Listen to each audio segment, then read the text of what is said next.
Hello friends, study with BS classes में आपका बहुत बहुत स्वागत है।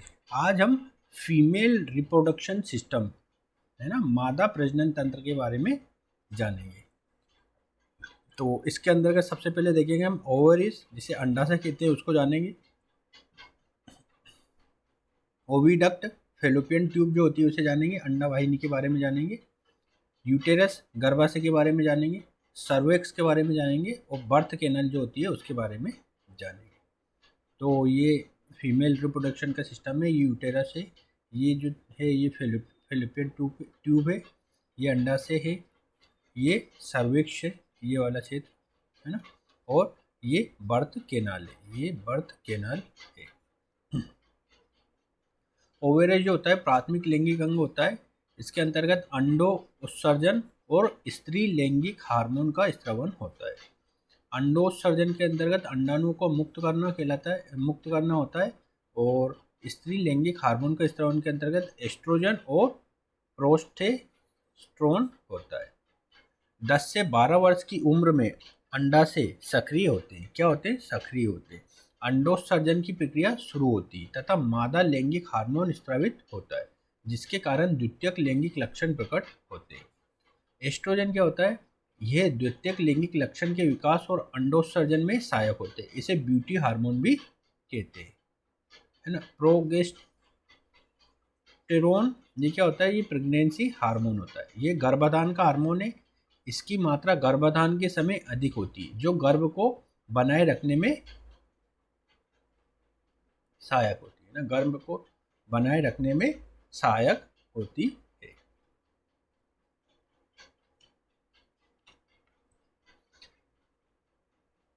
अंडाशय में अंडाणुओं का निर्माण मादा के भ्रूण विकास के दौरान ही हो जाता है। मादा लाखों अल्पविकसित अंडाणुओं के साथ जन्म लेती है, जिसे ग्रेफियन फेलिसाइट कहते हैं। ये अंडाशयों में ही संग्रहित हो जाते हैं। पबर्टी के बाद अंडाशय में अंडाणु स्वतंत्र होते हैं, जिसे अंडोत्सर्जन कहते हैं। निषेचन की क्रिया फेलोपियन ट्यूब में संपन्न होती है। कहाँ संपन्न होती है? फेलोपियन ट्यूब में संपन्न होती है।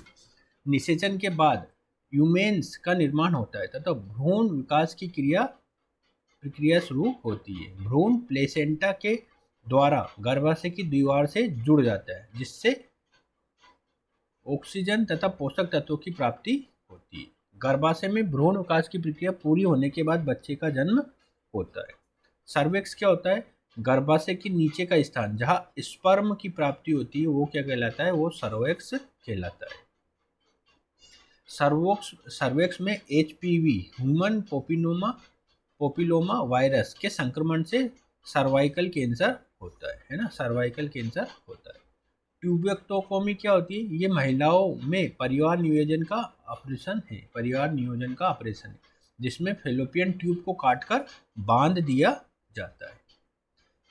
फीमेल रिप्रोडक्शन साइकिल है ना, मादा प्रजनन तंत्र 28 दिन का होता है ये, है ना। फर्स्ट डे में वो 14वें दिन अंडोत्सर्जन होता है अपने चरम पर, ठीक है। फिर ये धीरे धीरे कम होता जाता है। 28वें दिन में साइकिल पूरा हो जाता है। फिर क्या होता है? रक्तस्राव होता है, गर्भाशय की दीवार का विघटन होता है, ठीक है, जिसे हम मासिक धर्म बोलते हैं हिंदी में। मादा प्रजनन चक्र में 14वें दिन अंडोत्सर्जन की प्रक्रिया होती है तथा 14वें दिन तक गर्भाशय की अंदरूनी दीवार पूर्ण रूप से विकसित हो चुका होता है। अगर निषेचन की प्रक्रिया नहीं होती है तब 17वें दिन के पश्चात अंडाणु और गर्भाशय की दीवार का क्रमिक क्षरण होने लगता है और ये अगले मासिक चक्र के प्रथम 4 दिनों में रक्तस्राव के रूप में बाहर आ जाता है। गर्भधारण होने पर गर्भाशय की दीवार के साथ भ्रूण का जुड़ाव प्लेसेंटा के द्वारा होता है तथा मासिक चक्र रुक जाता है, जो बच्चे के जन्म के साथ पुनः शुरू होता है। फर्स्ट मेनिस्ट्रल फ्लो क्या कहलाता है? मीनोर कहलाता है। ये 10 से 12 वर्ष की आयु में आता है। लास्ट मेंस्ट्रुअल फ्लो जो होता है वो मीनोपॉज कहलाता है। ये 40 से 50 वर्ष की महिलाओं में आता है। भ्रूण विकास कैसे होता है? शुक्राणु और अंडाणु दोनों मिलते हैं तो निषेचन की प्रक्रिया होती है ना। फिर निषेचन की प्रक्रिया आगे बढ़ते बढ़ते मोनुरा, ब्लोस्टुला और गेस्टुला में डिवाइड होता है ये। फिर प्राथमिक जर्म परत बनती है, फिर अंगों का विकास होता है, फिर ग्रोथ और डेवलपमेंट होती है, फिर बच्चे का जन्म हो जाता है। ट्विंस के बारे में भी थोड़ा देखते हैं। समान जुड़वे होते हैं और असमान जुड़वे होते हैं, है ना, ये इनकी प्रक्रिया दिखाई देती है ना।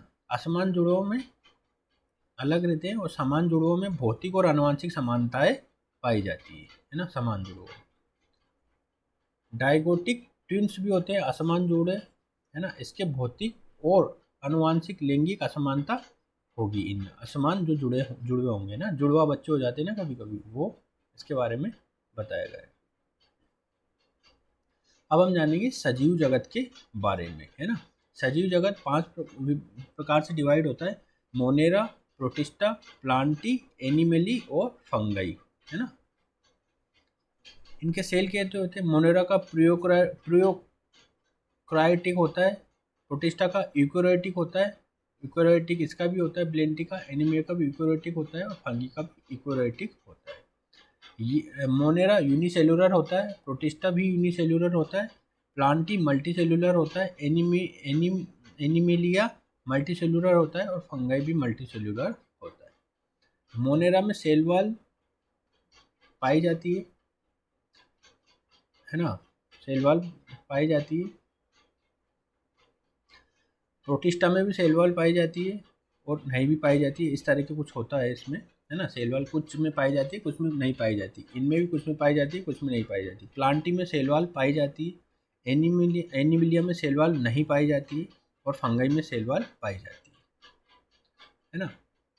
फोटोसिंथेसिस दो होता भी है, नहीं भी होता है। इसमें प्रोटिस्टा में भी होता भी है, कुछ में नहीं होता है ना। प्लांटी में होता है ना, और एनिमिलिया में नहीं होता है और फंगाई में भी नहीं होता। इसके उदाहरण है बैक्टीरिया, ब्लू ग्रीन एल्गाई और माइकोप्लाज्मा। इसके उदाहरण है एक कोशिकीय शैवाल। इसका आल प्लेनेट है, इसका एनिमल्स है और इसका उदाहरण है फंगाई। ये 5 किंगडम क्लासिफिकेशन कहलाता है। मानव का हम वर्गीकरण देखते हैं एक तरीके से। मानव का किंगडम कौन सा है? एनिमिलिया, है ना। फाइलम कोर्डिटा है, रीढ़ की हड्डी वाला जीव है मानव। क्लास कौन सी है?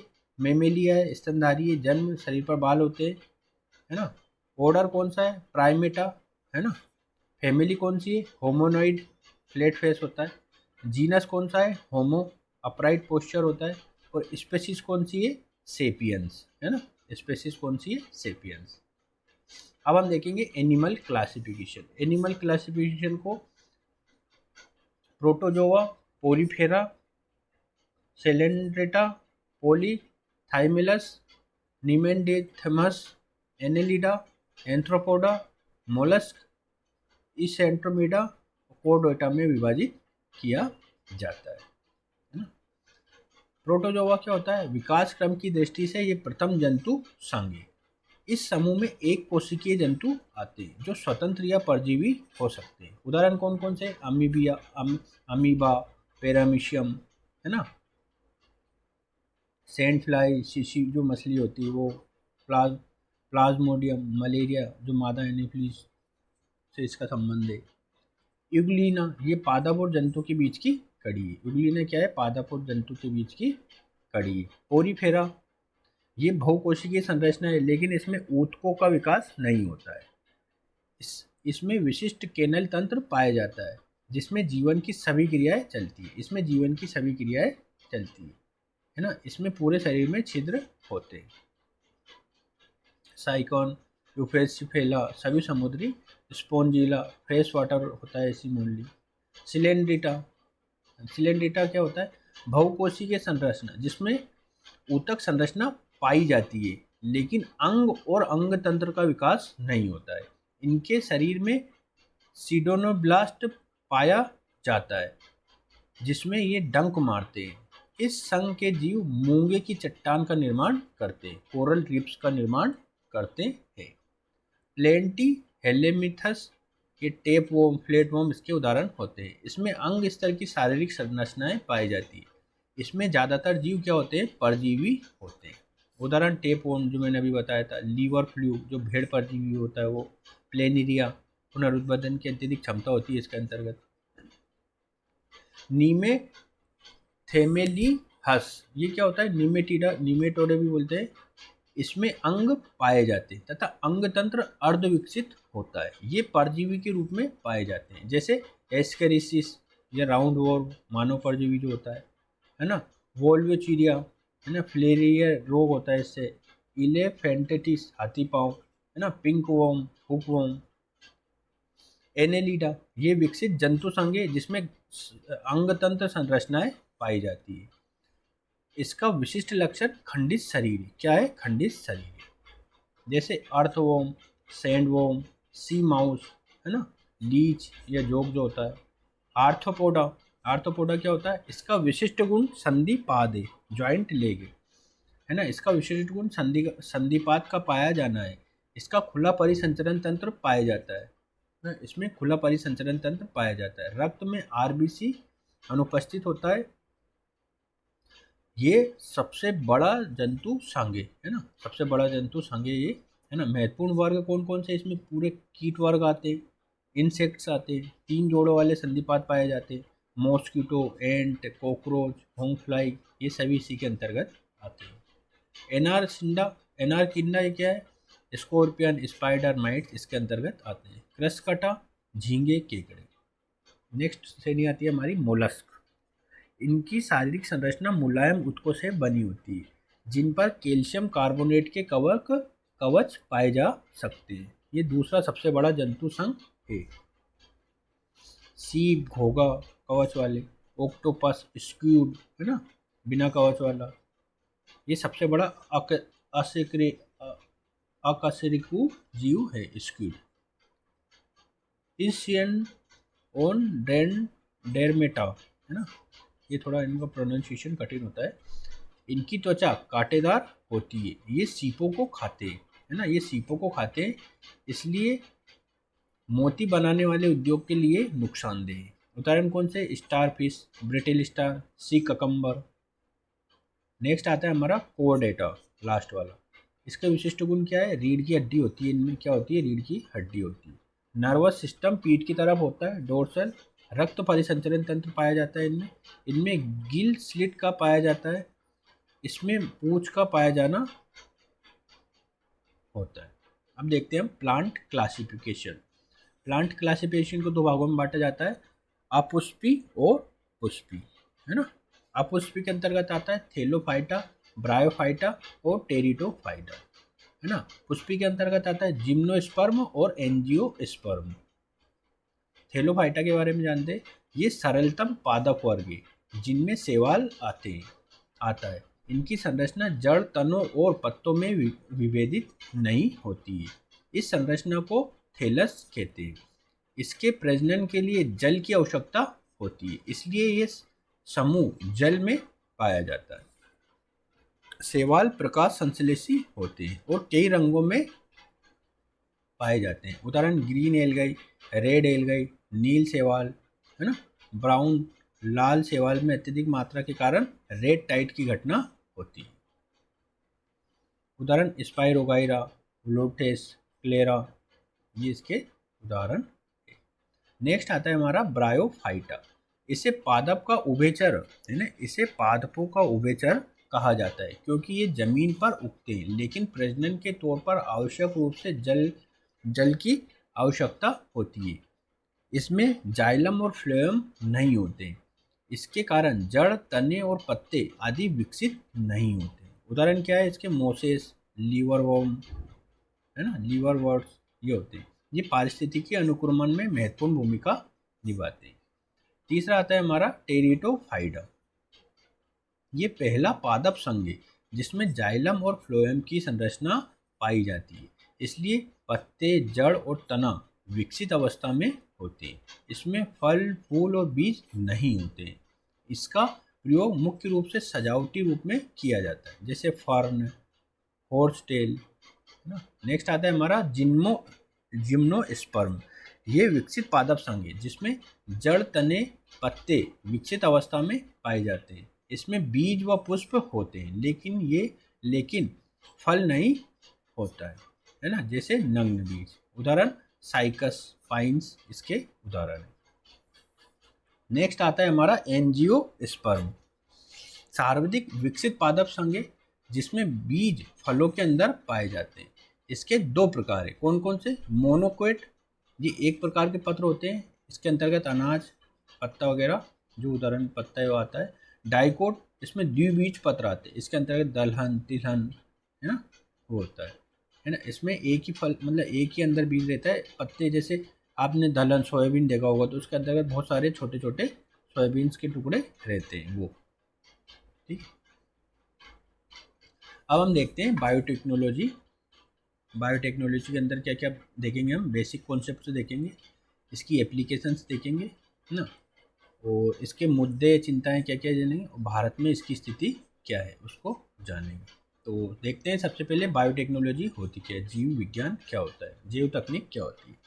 किसी जैविक सिद्धांत या जैविक प्रक्रिया का औद्योगिक उपयोग या मानव कल्याण के लिए उपयोग जैव तकनीक कहलाता है। जैव विविधता सम्मेलन 1992 के अनुसार जैव तकनीक उन सभी मान्य तकनीकों का समूह है जिसमें किसी जीव के भाग या जैविक प्रक्रियाओं का उपयोग मानव कल्याण या औद्योगिक प्रयोजन के लिए किया जाता है। इसकी शाखाएं कौन कौन सी? रेड बायोटेक्नोलॉजी, चिकित्सीय जैव बायो तकनीक, green therapy, stem cell therapy, DNA profiling, human genome project इसके अंतर्गत आते हैं। ग्रीन बायोटेक क्या होता है? कृषि तथा पर्यावरण से संबंधित, जैसे जीएम फसलें, जैव उर्वरक, जैव कीटनाशक, जैव उपचार इसके अंतर्गत आते हैं। ब्लू बायोटेक क्या होता है? जलीय पारिस्थितिकी तंत्र के अनुप्रयोग और संरक्षण से समन्वित जैव तकनीक ब्लू बायोटेक कहलाती है। व्हाइट बायोटेक क्या होती है? औद्योगिक क्षेत्र में जैव तकनीक जिसके अंतर्गत विभिन्न प्रकार के एंजाइम, रंजक, एल्कोहल तथा जैव रसायनों का निर्माण किया जाता है, वो क्या होता है? व्हाइट बायोटेक कहलाता है। ब्लैक बायोटेक क्या होता है? जैव तकनीक का नकारात्मक प्रयोग, है ना, जैव तकनीक का नकारात्मक प्रयोग के क्षेत्र जिसमें जैविक हथियार, जैव जहर आदि का निर्माण किया जाता है, जो जैव आतंकवाद को बढ़ावा देते हैं, ये पूर्णतः प्रतिबंधित है। येलो बायोटेक क्या होता है? ये कीट से संबंधित जैव तकनीक होती है। जैव तकनीक की इस नवीनतम शाखा में कीटों का उपयोग संसाधन के रूप में किया जाता है। इसके प्रबंधन से पर्यावरण, पोषण, स्वास्थ्य सुरक्षा, फसल सुरक्षा से संबंधित उद्देश्यों की प्राप्ति की जाएगी। उदाहरण क्या होता है? मच्छरों में आनुवांशिक बदलाव पर उनके रोग वहन क्षमता को कम किया जा सकता है, जिससे मलेरिया, डेंगू जैसे रोगों की संभावना कम होगी। इसे जीन ड्राइव टेक्निक, है ना, जीन ड्राइव टेक्निक कहते हैं। कुछ विशिष्ट कीटों का चुनाव कर इनका प्रयोग प्रोटीन पोषण के विकल्प के रूप में किया जा सकता है। इसे खाद्य पदार्थ के रूप में अपनाया जा सकता है। कृषि क्षेत्र में मित्र कीटों के प्रयोग से हानिकारक कीटों की संख्या नियंत्रित की जा सकती है, जिसमें रासायनिक कीटनाशकों का प्रयोग कम हो तथा यह पर्यावरण हितैषी होगा। कुछ विशिष्ट कीटों के बेहतर प्रबंधन के द्वारा मानव उपयोगी उत्पादों की प्राप्ति अधिक मात्रा में की जा सकती है, जैसे शहद जैसे अन्य रसायन। कीट मानव को आर्थिक तौर पर प्रभावित करते हैं। ये रोगवाहक है, खाद्य उत्पादों को क्षति पहुंचाते हैं, भौतिक संपत्ति को नुकसान पहुंचाते हैं। साथ ही साथ कीट लाभदायक भी है, ये परागकण के सबसे बड़े कारण हैं। येलो बायोटेक्नोलॉजी के अंतर्गत इनका समुचित प्रबंधन इनके नकारात्मक प्रभाव को कम कर सकारात्मक प्रभाव को बल दे सकता है ना। अब जैव तकनीक की प्रासंगिकता को हम देखते हैं। कृषि क्षेत्र में जैव तकनीक का प्रयोग, इससे क्या होगा? इसके द्वारा कृषि क्षेत्र की उत्पादकता बढ़ाई जा सकती है, जिससे खाद्य सुरक्षा को बल मिलता है। फसलों में पोषण के स्तर को बेहतर किया जा सकता है तथा नए पोषक तत्व शामिल किए जा सकते हैं, जिससे भविष्य में पोषण सुरक्षा प्राप्त की जा सकती है। दूसरा है पर्यावरण के क्षेत्र में जैव तकनीक का प्रयोग। इसके द्वारा प्राकृतिक संसाधनों का न्याय संगत उपयोग किया जा सकता है तथा पर्यावरण प्रदूषण संबंधित समस्याओं का निदान किया जा सकता है, जैसे खेतों में रसायनों के स्थान पर जैविक कीटनाशक और उर्वरक का प्रयोग, जैविक उपचार की विधि से प्रदूषित मृदा की सफाई, जल राशि, नदियों आदि की सफाई। स्वास्थ्य के क्षेत्र में जैव तकनीक का प्रयोग से क्या होगा? इस उपयोग से मानव उपयोगी प्रोटीन, हार्मोन, दवा, टीकों आदि का निर्माण किया जा सकता है। जैव तकनीक की नवीनतम उपलब्धियां कई असाध्य रोगों का उपचार कर सकती है, जैसे स्टेम सेल चिकित्सा, जीन थेरेपी चिकित्सा, मानव जीनोम संशोधन। ऊर्जा क्षेत्र में इसके द्वारा हरित और स्वच्छ ऊर्जा या ईंधन की प्राप्ति की जा सकती है, जिससे ऊर्जा संकट से निपटने में मदद मिलेगी, जैसे बायोइथेनॉल, बायोडीजल, बायोगैस आदि। राष्ट्र की समृद्धि और आर्थिक लाभ। जैव तकनीक के प्रयोग से विभिन्न प्रकार के व्यावसायिक वस्तुओं का उत्पादन होता है। कृषि क्षेत्र में समृद्धि होती है तथा रोजगार के नए अवसर प्राप्त होंगे। अब हम देखेंगे जीनोमिक्स। जीनोमिक्स में डीएनए का ट्रांसक्रिप्शन होता है, फिर आरएनए ट्रांसलेशन होता है, प्रोटीन का निर्माण होता है। जीनोमिक्स क्या होती है? जीनोम के अध्ययन को जीनोमिक्स कहते हैं, है ना। किसी जीव में पाए जाने वाले संपूर्ण आनुवंशिक पदार्थ या समस्त जीनों के समूह को जीनोम कहते हैं। जीनोम को दो प्रकार से व्यक्त किया जा सकता है। जीनोम की कुल संख्या के द्वारा मानव में 30,000 जीन पाए जाते हैं। दूसरा है नाइट्रोजन क्षार युग्मों के अनुक्रम के द्वारा मानव जीनोम में 300 करोड़ नाइट्रोजन क्षार युग्म पाए जाते हैं। जीनोम के वैज्ञानिक अध्ययन को जीनोमिक्स कहते हैं, जिसके अंतर्गत निम्न कार्य किए जाते हैं। डीएनए के समस्त नाइट्रोजन क्षार युग्मों की पहचान की जाती है। जीनोम में उपस्थित सभी जीनों की पहचान की जाती है तथा उनके कार्यों का अध्ययन किया जाता है। पहचाने गए जीन का अन्य जीवों के जीनोम के साथ तुलनात्मक अध्ययन किया जाता है। अब हम देखेंगे ह्यूमन जीनोम प्रोजेक्ट, HGP या मानव जीनोम परियोजना। इस परियोजना की शुरुआत 1990 में डॉक्टर जेम्स वाटसन के नेतृत्व में अमेरिका के द्वारा की गई थी। इसमें कई अन्य देशों का सहयोग लिया गया था और इसे अपने निर्धारित समय सीमा से 2 वर्ष पूर्व 2003 में पूरा कर लिया गया है। HGP का उद्देश्य क्या है? मानव जीनोम का आणविक स्तर पर अध्ययन करना, अध्ययन से प्राप्त आंकड़ों को कंप्यूटर पर संग्रहित करना तथा वैज्ञानिक अनुसंधान के लिए उपलब्ध कराना, अन्य जीवों के जीनोम अध्ययन करना जिससे तुलनात्मक विश्लेषण किया जा सके, जीनोम अध्ययन के लिए नवीनतम तकनीक का विकास करना जिससे भविष्य में जीनोम अध्ययन आसान हो सके। HGP में प्रयुक्त तकनीक कौन कौन सी है? अनुक्रम टिप्पण, जिसे सीक्वेंस एनोटेशन बोलते हैं। इस पद्धति के प्रयोग से डीएनए के नाइट्रोजन क्षार अनुक्रमों का निर्धारण किया जाता है। जैव सूचना, जिसे बायो इन्फॉर्मेटिक्स बोलते हैं। विज्ञान की इस नवीनतम शाखा का उपयोग आनुवंशिक आंकड़ों को कंप्यूटर में संग्रहित करने तथा उनके विश्लेषण के लिए किया जाता है। आंकड़ों के विश्लेषण और अध्ययन के लिए जटिल गणितीय समीकरण का प्रयोग किया जाता है। इसमें विशिष्ट रूप से निर्मित सुपर कंप्यूटर का प्रयोग किया जाता है। HGP का परिणाम क्या होता है? मानव जीनोम में लगभग 300 करोड़ नाइट्रोजन क्षार युग्म है तथा जीनों की कुल संख्या लगभग 30,000 है। मानव प्रजाति के किसी भी दो सदस्यों के बीच नाइट्रोजन क्षार अनुक्रमों की समानता लगभग 99.9% है। मानव प्रजाति की विविधता मात्र 0.1% आनुवंशिक असमानता के कारण है। HGP के अध्ययन के बाद यह बात स्थापित है कि संरचना और कार्य के दृष्टिकोण से मनुष्य सर्वाधिक विकसित जंतु है। मनुष्य में पाए जाने वाले 50% से अधिक आनुवंशिक पदार्थों के कार्य ज्ञात नहीं है। ये आनुवंशिक पदार्थ पुनरावृत्ति अनुक्रम, है ना, रिपीटेड सीक्वेंस के रूप में पाए जाते हैं तथा प्रोटीन संश्लेषण के भाग में भाग नहीं लेते। इसे जंग डीएनए भी कहते हैं।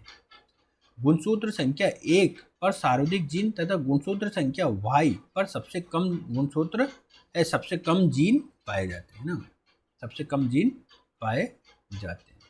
मानव का जीनोम अभी भी परिवर्तनशील है। HGP या बायो इन्फॉर्मेटिक्स के लाभ क्या क्या है? इसके प्रयोग से आनुवंशिक रोगों से जुड़े जीन की पहचान की गई तथा उस जीन की कमियों को ढूंढा गया। इसके द्वारा सामान्य रोग जैसे हृदय रोग, रक्तचाप, दमा आदि के आनुवंशिक आधारों की खोज की जा सकता है तथा यह संक्रामक रोगों के आनुवंशिक आधारों के अध्ययन में भी सहायक है। मानव जीनोम के अनुरूप कस्टम ड्रग या डिजाइनर ड्रग का निर्माण किया जा सकता है जो किसी व्यक्ति विशेष के लिए विशिष्ट रूप से बनाया जाएगा। इस दवा का असर अधिकतम होगा तथा कुप्रभाव न्यूनतम होगा। एचजीपी के अध्ययन से मानव जीन की कार्यविधि और इसके द्वारा बनाए गए प्रोटीन की पहचान की जा सकती है। एचजीपी अध्ययन के आधार पर मानव के विकास क्रम, मानव विस्थापन तथा अन्य जीवों के साथ मानव संबंधों का निर्धारण किया जा सकता है। एचजीपी आंकड़ों के अध्ययन से जोखिम आकलन किया जा सकता है। इसके द्वारा किसी व्यक्ति पर विकिरण, प्रदूषण, विषैले पदार्थ, संक्रमण आदि के प्रभाव का आकलन किया जा सकता है और संबंधित बचाव किए जा सकते हैं। एचजीपी से जुड़े मुद्दे कौन कौन से? जोखिम आकलन आनुवंशिकता के आधार पर किसी क्षेत्र विशेष में व्यक्ति के साथ भेदभाव कर सकता है, जैसे जीवन बीमा इत्यादि। किसी व्यक्ति विशेष के जीनोम अध्ययन से उस व्यक्ति की गोपनीय तथा व्यक्तिगत आनुवंशिक जानकारियां प्राप्त किया जा सकता है, जिसका दुरुपयोग निस्तारण तथा सामाजिक प्रतिष्ठा को क्षति पहुंचाने के लिए किया जा सकता है। एचजीपी से मिले आधार पर डिजाइनर बेबी की संकल्पना साकार हो सकती है, जो अत्यंत विवादित मुद्दा है ना, जो अत्यंत विवादित मुद्दा है। अब एचजीपी के बाद की परियोजनाएं कौन कौन सी है? इसमें आएगा एचजीपी मेन। इस परियोजना का लक्ष्य मानव प्रजाति के विभिन्न नस्लों में आनुवंशिक विविधता के आधार को निर्धारित करना है। जीनोम टू लाइफ, इसके तहत अन्य जीव जंतु और सूक्ष्म जीवों का जीनोम अध्ययन किया जा रहा है, जिससे मानव कल्याण के संदर्भ में इन जीनों का उपयोग संभव होगा। इससे जैव ईंधन, जैव उपचार और जैविक उत्पादों की प्राप्ति के क्षेत्र में लाभ मिलेंगे। नेक्स्ट आता है GWAS, genome wide association for study. इसका लक्ष्य एचजीपी आंकड़ों का अध्ययन मानव स्वास्थ्य को प्रभावित करने वाले कारकों के संदर्भ में है। एचजीपी राइट जून 2016 में आया था। कार्यकाल इसका 10 वर्ष का रखा गया है। संस्था कौन है? Centre for excellence of engineering and biology. Bharat इसका हिस्सा नहीं है। ये प्रमुख बात है कि भारत इसका हिस्सा नहीं है। इस परियोजना का मुख्य उद्देश्य बायोलॉजिकल इंजीनियरिंग के द्वारा प्रयोगशाला में कृत्रिम मानव जीनोम का निर्माण करना है। इस परियोजना में अब तक 30 देशों के 60 से अधिक प्रयोगशालाएं शामिल हो चुकी है। इस परियोजना से प्राप्त जानकारी के आधार पर मानव रोगों का उपचार बेहतर संभव होगा। जीन चिकित्सा, स्तंभ कोशिका चिकित्सा जैसे क्षेत्रों में तेजी आएगी। एचजीपी राइट के तकनीक और संकल्पना के प्रयोग से अन्य जीवों का कृत्रिम जीनोम का विकास किया जाएगा, जिससे रोगवाहक कीटों में ऐसे आनुवंशिक बदलाव संभव होंगे जिससे उनके रोग वाहन क्षमता खत्म हो जाएगी। उदाहरण, मच्छरों में जीन ड्राइव तकनीक का प्रयोग करना। इस तकनीक के प्रयोग से ऐसे टीकों का निर्माण किया जा सकता है जो एक साथ कई रोगों के संदर्भ में प्रतिरक्षा प्रदान कर सकते हैं। भारत में जीनोमिक्स के बारे में जानते हैं। 2002 से प्रारंभ है। भारत में जीनोमिक्स की शुरुआत 2002 से हुई, जब भारत बहुराष्ट्रीय चावल जीनोम परियोजना में शामिल हुआ। इसके बाद 2013 तक भारत में लगभग 20 चावल प्रजातियों का अध्ययन कर चुका है। इन आंकड़ों के आधार पर भविष्य में चावल के उन्नत किस्म के सुपर राइस का विकास संभव होगा, जिससे पोषक तत्वों की मात्रा अधिक होगी और पैदावार बेहतर होगी। भारतीय प्रयोगशालाएं कई अन्य फसलों का जीनोम अध्ययन कर रही हैं, जिनका उद्देश्य नए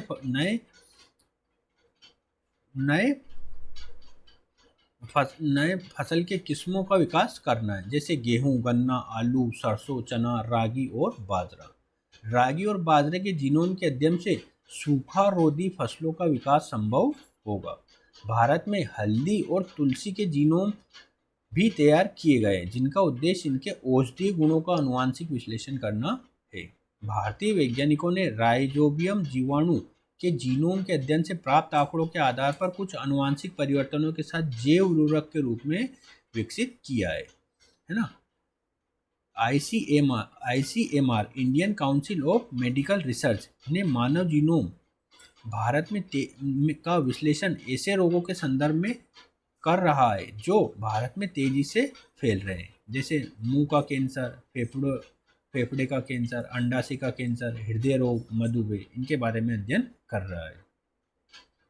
नेशनल इंस्टीट्यूट ऑफ इम्यूनोलॉजी के द्वारा दवा प्रतिरोधी टीबी जीवाणुओं का अध्ययन किया जा रहा है, जिसका उद्देश्य इन जीवाणुओं में दवा प्रतिरोधक क्षमता के अनुवांशिक आधार को समझना है तथा इसके अनुरूप बेहतर दवा का विकास करना है।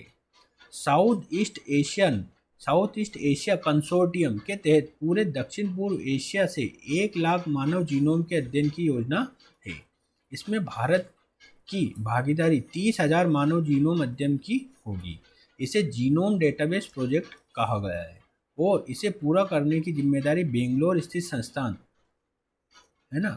स्थित संस्थान मेड जीनोम को दी गई है। जेनेटिक इंजीनियरिंग के तहत जेनेटिक इंजीनियरिंग के तहत क्या होता है, जीनोम का प्रयोग किया जाता है।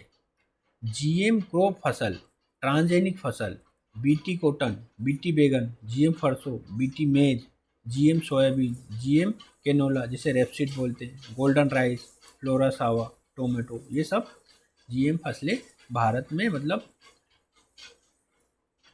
एक्सपेरिमेंट पर चल रही है और कुछ को प्रयोग भी कर रहे हैं। जैसे जीएम ये होती है ना, काली मिट्टी में बोई जाती है जो, है ना, जीएम कॉटन का मैं बोल रहा था, है ना। अब आते हैं हम जीएम, नेक्स्ट पे आते हैं जीएम फसलों का विकास। प्राकृतिक फसलों के जीनोम में किसी अन्य प्रजाति के जीनोम से प्राप्त जीन को समाहित कर किया जाता है। इसका उद्देश्य निम्न लाभों की प्राप्ति करना है। क्या है? उत्पादकता में वृद्धि करना, कीट प्रतिरोधक क्षमता का विकास करना, खरपतवार नाशी या पर्णनाशी प्रतिरोधक क्षमता का विकास करना, पोषण स्तर में सुधार करना, नए फसल उत्पादों की प्राप्ति को पर बल प्रदान करना, औषधीय गुणों का विकास करना। अब हम एक एक करके इनको जानते हैं। उत्पादकता में वृद्धि, बढ़ती हुई जनसंख्या और जलवायु परिवर्तन के प्रभाव को देखते हुए नवीनतम जीएम प्रजातियों का विकास किया जा रहा है जो विषम परिस्थितियों में भी अधिक पैदावार देने में सक्षम है। मेक्सिको में जीएम गन्ने की खेती से उत्पादकता बढ़ाई गई है। अर्जेंटीना और ब्राजील कई जीएम फसलों को अपना चुके हैं जिससे इन देशों की कृषि उत्पादकता बढ़ रही है। दूसरा आता है कीट प्रतिरोधक क्षमता का विकास। कीट प्रतिरोधक क्षमता का भी विकास किया जा रहा है।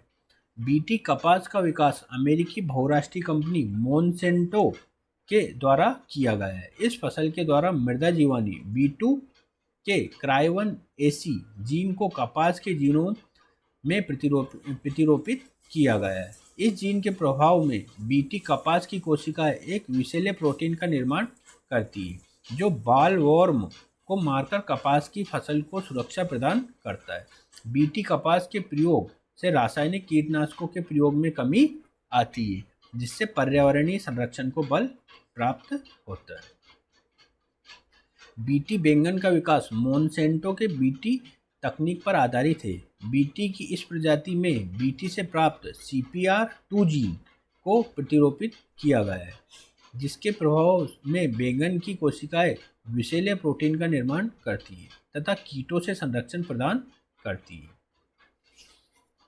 फसल की उत्पादकता बढ़ती है, रासायनिक कीटनाशकों का प्रयोग कम होता है और पर्यावरण सुरक्षा को बल प्राप्त होता है। तीसरा आता है खरपतवार नाशी या पर्णनाशी प्रतिरोधक क्षमता का विकास। ऐसे फसल में इस प्रकार के आनुवंशिक बदलाव किए जाते हैं जिससे उन पर खरपतवार नाशी रसायन का प्रभाव नहीं पड़ता है। फसलों को इन रसायन से क्षति नहीं पहुंचती है लेकिन खरपतवार का प्रबंधन बेहतर होता है। जीएम सरसों का विकास दिल्ली विश्वविद्यालय की प्रयोगशाला central for genetics manipulation of crop plant के द्वारा डॉक्टर दीपक पेंटन के नेतृत्व में किया गया है। जीएम सरसों के विकास में मृदा जीवाणु बेसिलियस ए से 3 प्रकार के जीन को प्रतिरोपित कर किया गया है। कौन कौन? बार, बास्टर और बार हेस, इससे किया गया है। इन जीनों के प्रतिरोपण के बाद इसमें 2 महत्वपूर्ण गुण प्रकट हुए। कौन कौन से? खरपतवार नाशी प्रतिरोधक क्षमता, दूसरा मेल स्टेरिटी, मतलब सरसों सामान्य रूप से स्वपरागण करते हैं क्योंकि इसके पुष्प में नर और मादा भाग दोनों पाए जाते हैं।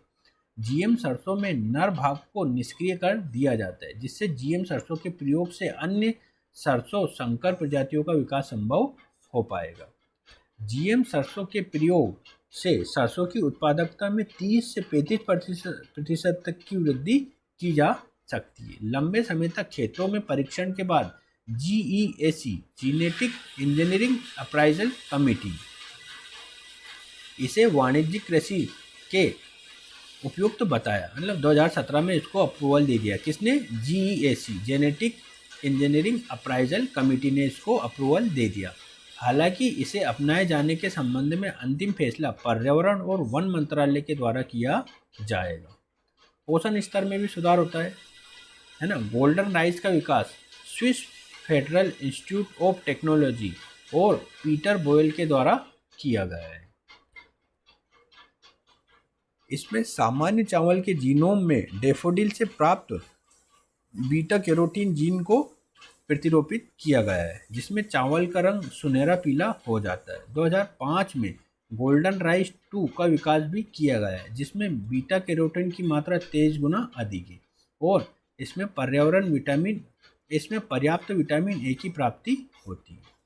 Melinda and Bill Gates foundation के सहयोग से गोल्डन राइस के नवीनतम संस्करण का विकास किया गया है, जिसमें विटामिन ए के साथ साथ विटामिन ई, जिंक, आयरन और प्रोटीन की मात्रा बढ़ाई गई है। गोल्डन राइस को अपनाया नहीं गया है। इसका परीक्षण और मूल्यांकन मनीला स्थित अंतर्राष्ट्रीय चावल अनुसंधान संस्थान में किया जा रहा है। नए उत्पादों की प्राप्ति।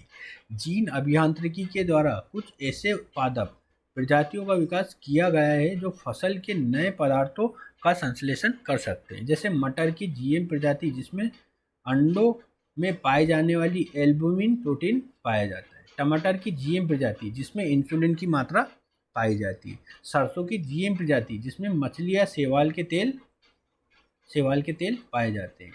ये सभी तकनीक परीक्षण स्तर तक ही अभी सीमित है। औषधीय गुणों का विकास होता है। आनुवांशिक अभियांत्रिकी द्वारा किसी औषधि पादप के गुणों को आवर्धित किया जा सकता है, जैसे तुलसी और हल्दी में। जैव तकनीक द्वारा खाद्य पदार्थों में विशिष्ट एंटीजन को प्रतिरूपित कर एडिबल वैक्सीन का विकास किया गया, जिसे खाने से शरीर का एंटीबॉडी का निर्माण होता है तथा किसी रोग के लिए प्रतिरक्षा प्राप्त होती है। जैसे केले फ्लोरिया का एंटीजन, आलू पर्ट्यूसिस का एंटीजन। फाइटो फार्मिंग, इस क्षेत्र को फाइटो फार्मिंग या फाइटो फार्मेकोलॉजी भी कहते हैं। अब भारत में जीएम फसलों का विकास क्रम हम अगले वाले वीडियो में जानेंगे। तो आज का वीडियो देखने के लिए बहुत बहुत धन्यवाद।